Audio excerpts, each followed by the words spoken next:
So Jim is our next presenter, okay? And he has one of my dreams has always been to go to Mars. I don't think I'm going to go, but I do actually believe that probably somebody watching this will be going. And Jim, you could be the person who inspired the first human being to walk on Mars. You could be that person to inspire them. So, Jim, it is all yours. Well, first of all, I owe all of your viewers an apology, but I could not sit here quietly and not tell that young woman she is amazing. So thank you for having me. I'm very excited. I am, in fact, Jim Bruner. I am the Sultan of Systems at the PAST Foundation, and I am also the alpha human at my urban farm in Columbus, Ohio, called Mezzocello. And so, Jake, I'm just going to share my screen. So this is my invention. I'm hoping that I can just play this. Boom. So Mezzocello is an urban farm in the middle of an urban metropolis, downtown Columbus, Ohio. And my invention, Project Martian, was inspired very much like all of the young inventors around the world from a problem that I saw. But from my perspective, I saw it for myself. How are we going to feed 8 billion, 9 billion, 10 billion people on this planet? But also from the young people that I work with and mentor and my grandkids who dream about living on the moon or living on Mars. How are they going to feed themselves? So I took that to heart and I started researching what is it going to take to grow food on Mars. And so my problem, we need to grow food on other planets, but we have to do it affordably and efficiently. So I have a dream board in front of you here. A is obviously the planet Mars. B is the surface of planet Mars. It will kill you. You cannot live there without some sort of domestic enclosure. C is dirt, which we all know of, and we grow food in dirt. So D is how we are going to get food from Earth to Mars. It's very expensive. It's called a rocket, and right now SpaceX owns the market. E is weight. Every kilogram is $1 million. Every kilogram is $1 million. It would cost $60 million to send my mass, just me, to Mars. Reflect on that. F is grass and leaves that we have in plenty on this planet. And G is what I did with grass and leaves on this planet from nothing. So remember these numbers, almost $8 million versus $1.3 million. What it will take to feed 6 humans and grow enough food on Mars. If we were to send just 1,000 liters of dirt, that's what we could send. 7,560 kilograms. If we were to send compost, that's what we could send. 6 times as much. The third image is what those 6 humans are going to need to live for a year on Mars. If we shipped that ahead of time and had robots just build the beds like I have outlined in my invention, we could feed 6 humans for 1 year in an enclosure on Mars. So, Mezzocello, I founded Mezzocello 6 years ago to explore the new ways where we need to think about food on this planet and other planets. That's me on the left and the right. If you want to know more about the research, all of my notes, all of my CAD diagrams, everything are available at mezzocello.org. Okay, so this presentation is going to outline the 6 steps that I employed to create Project Martian as an invention. Atoms, molecules, and compounds, ecosystems, lightweight compost and compost alternatives, dirt and minerals, recreating the forest floor, and making more food and less waste. And so I have 6 images here. The first one is my gardens at Mezzocello, covered over in burlap. That is all 30 centimeters of compost. That is what one bed requires. All of those 79-liter barrels is all the elements required to ship to Mars for one bed. We're going to need 50 of those. 3 represents the chickens, rabbits, crickets, and humans that create the compost and waste materials that I used in this experiment. That's Alice. Hi, Alice. Number 4 is how you create an ecosystem in an enclosed system. Number 5 is what you get. This is my pantry, January 16th, 2021. This is food I grew over the summer using my invention. There was more of this. There are 8 more of these shelves. I grew that much food. And 6 is how you go about turning all of this into more life. Okay, so breaking down the 6 components of my invention: atoms, ecosystems, compost and lightweight growing materials, dirt versus soil. I need you to understand the difference between dirt and soil. Dirt is useless. You use it to build bridges. It just compacts down. You can't grow things in it. Soil is full of life and water and air and nitrogen. It is life. 2 different things. Water, obviously you need. The most effective place to grow food is in a forest floor.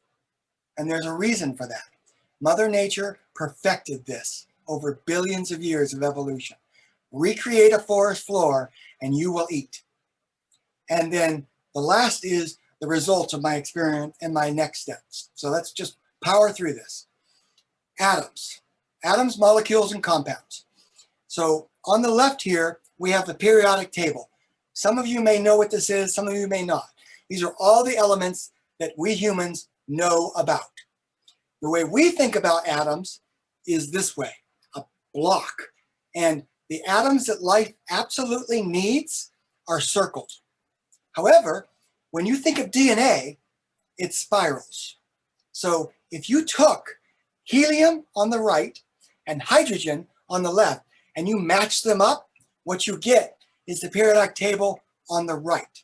And then, all of a sudden, New Hampshire copse, nitrogen, hydrogen, carbon, oxygen, phosphorus, and sulfur are all touching each other.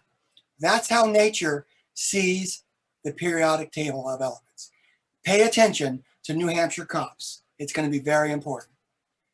So, I think about New Hampshire copse like Legos, and that's where I started. This was my yard in 2014. I just bought my house, and I decided I'm going to build a machine capable of growing no matter what I want on any planet, as long as it has air, water, and New Hampshire copse. I had to burn all the soil, that's what's happening in C, so I had no weeds, because there will be no weeds on Mars. There's nothing on Mars but what we bring. Then I had to dig all of the garden beds up because I couldn't use the dirt. It was clay. The police stopped twice to ask me if I was burying bodies. True story. I live in downtown Columbus. People don't dig grave-like things in a city. Everything I built is made out of grass, food waste scraps, and leaves. And I used these 3 accelerants to build my invention: ammonia, soda, and beer. Those 3 things contain all New Hampshire copse. The beer contains something called ethylene, which accelerates life. You don't have to use beer, but it's effective. I was born in Los Angeles, California. This is the city I was born in. I currently live in Columbus, Ohio. That's the right is the city I live in now. Where I live, the red spot on the bottom, that river is the river in this picture at the top. I live in downtown Columbus, and yet I am capable of growing food as if I lived out in the middle of farmland, because the invention I have created turns anything, any soil, into productive soil, no matter where you are or what planet you're on. And the key is the second step, which is developing the ecosystem, the fungus, the insects, the plant life and water. I use poultry, chickens and ducks and rabbits to make compost and manure. The oxygen and the nitrogen in our atmosphere itself is a requirement. And then the fish and the water is another important requirement in this invention. This is what this invention looks like. This is my plot of land in downtown Columbus, divided in half. On the left are the formal gardens, because frankly, if you're going to live on Mars, you're going to want something beautiful around you. And that beautiful part of the garden will also provide all of the compost for the right side, which is where all the food and animals live. Then step 3 is actually developing the compost. I went out to my neighbors 8 blocks around me and collected all of their leaves for 2 months, turned it into compost, grew food in my gardens. This is me shipping stuff to Mars. That's one garden bed, by the way. This is a generator I built, which I'll talk about later. And these are the 3 steps in my invention, from taking grass and leaves, building compost, growing food. Then we talk about dirt and minerals. So these are the beds. I needed some minerals that can't be made other than produced by chemical or physical conditions like fire. So I had to burn a lot of things to get more complicated elements out of them. Potassium, sulfur, silicon, things like that. A lot of the dirt that I dug up, I also used to build my aquatic ecosystem at Mezzocello. D here is a sample of Martian regolith. Now, Martian regolith is really special, and lunar regolith is the same, because it's never been rained on. It's been blown, but it's never had water to make it soft. So anything that would grow in it, it wouldn't grow because it's like growing in razors. And the same is true for a plant called plankton that lives in the oceans. Plankton makes tiny shells, and those shells can be dried, and they're used in agriculture to kill bugs because they're very sharp. So since I didn't have Martian regolith to test my experiment, I used diatomaceous earth because plants won't grow in it, but my plants do because of the system I developed, which I'm about to talk about now. Enclosed ecosystems. There are 8 enclosed ecosystems in my Martian dome. Think about this plot of land on Mars with a big dome over it. And every ecosystem does something for every other ecosystem. That is what ecosystem literally means in Greek. It's things that rely on each other to survive. So 1, the leaves and grass of the first ecosystem play in to the compost that feeds the culinary gardens. The algae that grows in the aquatic ecosystem of 3 goes into the gardens. The waste material from 5, which is the manure, goes into those systems. The waste materials from 6, which is the greenhouse, which allows me to grow food in the winter, goes into those systems. The waste materials from my home go back into those systems. I throw away to the civic municipal dump 1 bag of trash every 2 months. This system has almost no waste, and it's really easy to recreate. You just need to respect the forest floor. And sample A is an example of what the forest floor looks like. It's a combination of roots, mycorrhizae or fungus, and bacteria. You need grass, you need leaf clippings. This is literally me shredding leaves, and that's grass from my yard that I'm turning into compost using algae from D and collected rainwater from my own house and my yard, and then I'm growing food. And before I move on to the forest floor or to the final result, I want you to contemplate that turnip. A normal turnip is basically the size of the bottom of this. That turnip is the size of my head. It has so much nutrient density packed into it. Everything grows remarkably well. And that brings me to more food, less waste. So all of these things, all of these ecosystems tie into keeping humans alive in any environment, anywhere, anytime, as long as you respect these 6 components of my invention. You can recreate life anywhere. And so on Mars, we will have to live in enclosures. And we're going to want some beauty in those enclosures. That greenhouse is going to be the only beauty that people are going to see for years on Mars until we can build larger enclosures. I wanted to figure out how to do that really quickly. How to do that, that's A. B, how to do that cost effectively so we could ship 18 times as much material to Mars to grow maximum amounts of food. C is a still from the movie The Martian, which I'm not going to lie, inspired me on this invention and on this research path. And D is an astronaut from Italy growing food on the International Space Station now. I can do this faster with much better results and lower energy and less water. Because have you ever seen a forest that's starving for water? You don't, because the soil itself holds water. You don't have to water a forest. If you develop the ecosystem and the systems you're using to build that ecosystem to maximize water, it's not going to be a resource you need to worry about. And on Mars and the moon, where water has to be manufactured electrochemically, you're going to want to use the smallest amount of water you can. That's a forest floor. So, oftentimes when I interview young people and their invention, my final question to them is, okay, this is a wonderful idea. What's next? Well, my next invention is going to be a biogenerator that I call the BioLego project, which is actually going to be able to turn everything I just described into you into one device that will hold 2,000 liters of water and 3,000 liters of compost and convert it for you automatically. So all you have to do is set it up. You can set it anywhere. I don't care where you set this up. You can set this up on an interstate highway and it will convert whatever you put into there into dirt in a matter of months using the accelerant that I perfected in this invention.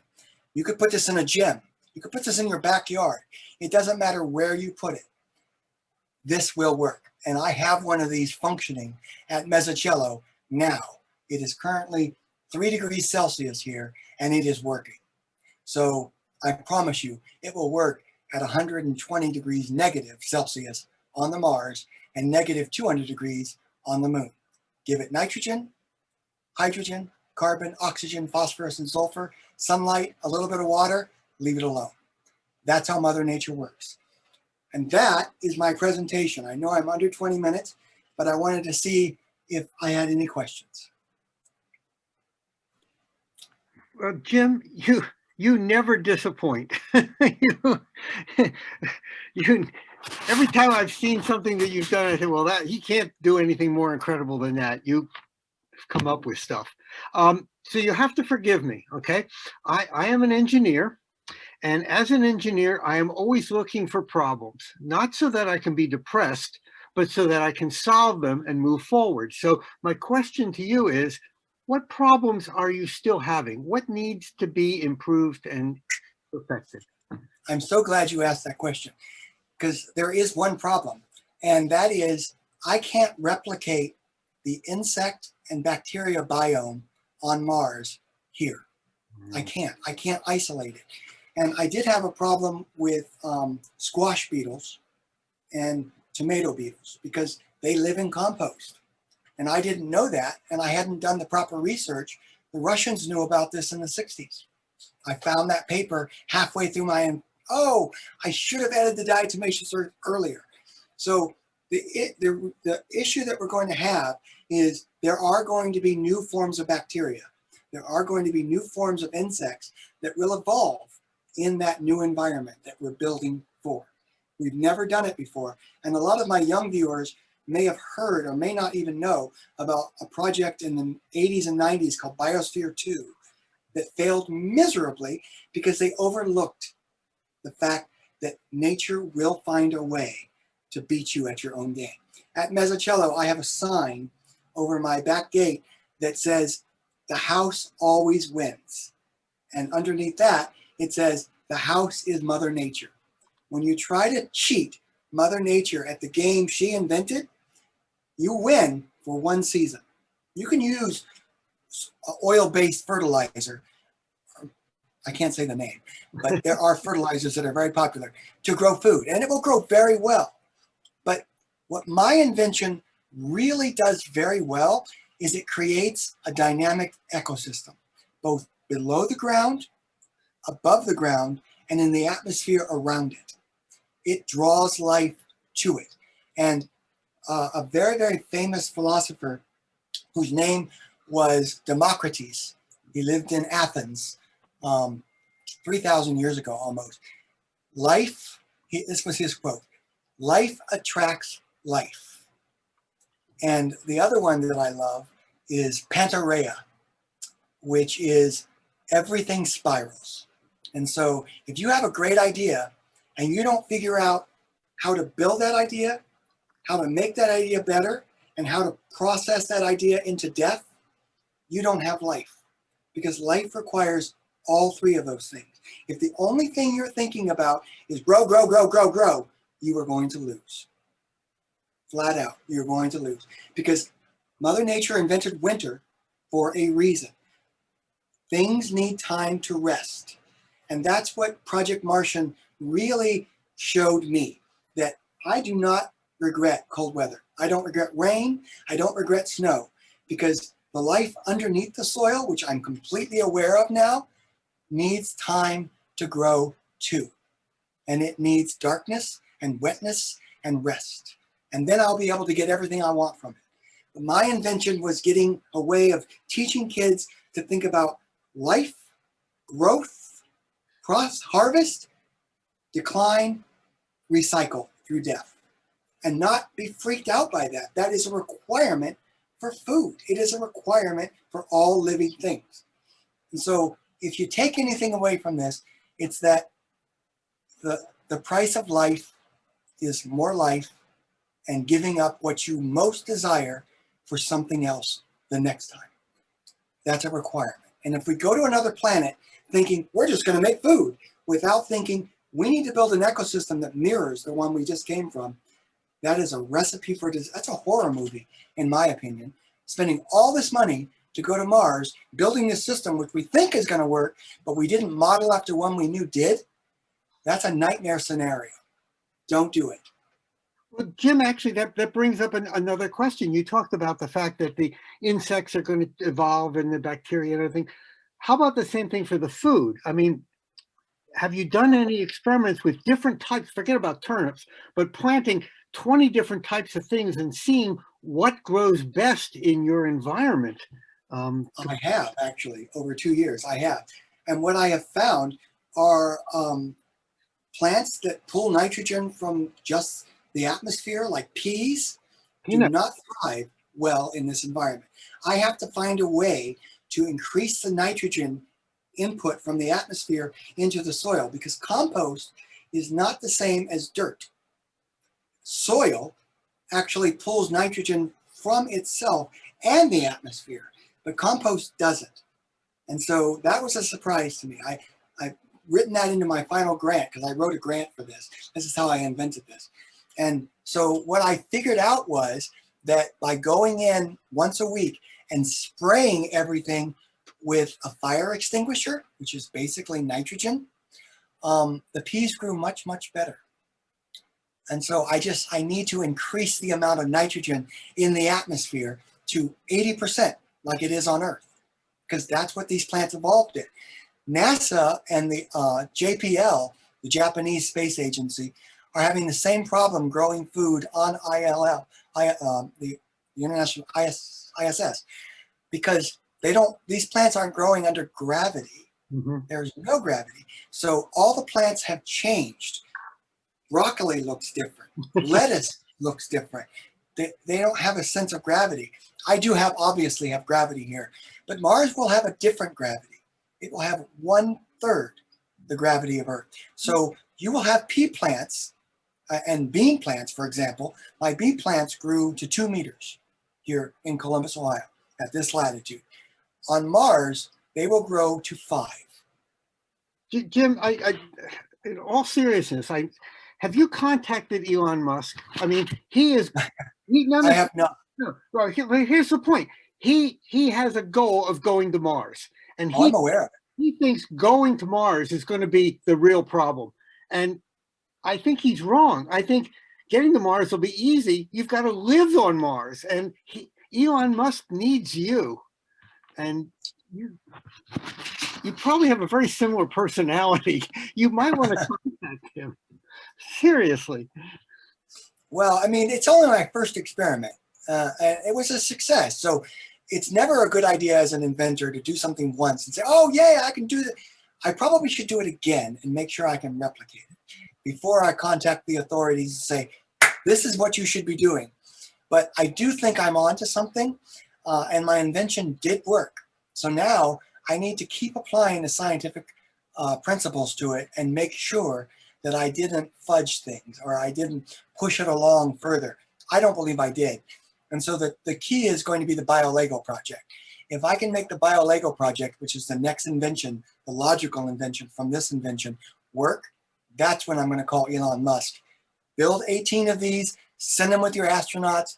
This will work.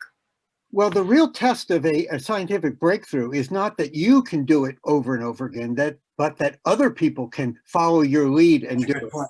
So, that's a great. So maybe what we should do is have everyone watching this contact you, and you could show them how to set up their own and see if they can duplicate it and get your results. I would love that. And by the way, on YouTube, you're getting people who are applying for a job, by the way. Oh my goodness. I sure am. Sorry, I was so focused on talking with you and all the young minds out there that want to change the world. I didn't pay attention to anything else. But I really do want young people to realize the ideas that you have, if you just apply yourself and think about the problem through each step, you can in fact change the world. I believe that as much as I believe I can take this hat on and off. It is truth. You have to be willing to change the world, and then you have to be willing to do the work. And then you have to have someone replicate it, to Jake's point. The scientific principle isn't about you doing it, Jake. It's about other people replicating the research you did. So yeah, I'm eager to help, however I can help. And next year, well, actually this spring, when I start Project BioLego, which is being funded by the Ohio Farm Bureau and the USDA, by the way. Ooh. So I'm making inroads, but it's going to be a different animal. I'm going to be far more laser focused on that evolutionary question. What is food going to look like on another planet? I'm sorry, Jim, you keep bringing up things and I keep coming up with questions. So you're talking about doing this on Mars. The Ohio Farm Bureau is not planning to go to Mars. Why are they funding you? They need ways of feeding people in densely populated urban environments. This is the way to do it. This farm exists. I can walk to my state capital in 7 minutes. It is 15 blocks away from me. I built a farm in the middle of downtown Columbus using base principles. They want to replicate that, and I want to replicate that. For all young people who live in food deserts, and if you don't know what a food desert is, look it up. I live in a food desert. 40% of the food I eat, I made. 40% of the food I eat, I made. The rest I have to buy because I can't have cows, I can't have pigs, I can't have sheep, so I can't make meat and dairy, but everything else I can pretty much make. So, and I can do more if I had more sophisticated systems like hydroponics and aquaponics in my basement, which I will be doing this summer. I could get that number up to 60. We needed to get to 100 if we're going to live on Mars and the moon. But that's just technology. The principles remain the same. Wow, that's very impressive. Thank you very much, Jim. That's just incredible. I don't know how you're going to top this, but you've always seemed to manage to top everything. I'm sure Well, you'll thank do that. So thank you very, very much. And we will all be stopping by your house maybe tomorrow for a little snack or dinner. Yeah, absolutely. You know, and I love we have that. another policy here at Mezzacello. Don't build walls, build bigger tables and invite more people. It's about making food for everyone, not me. Very Everyone. good. Excellent. Thank you, Jim. Thank you very, very much.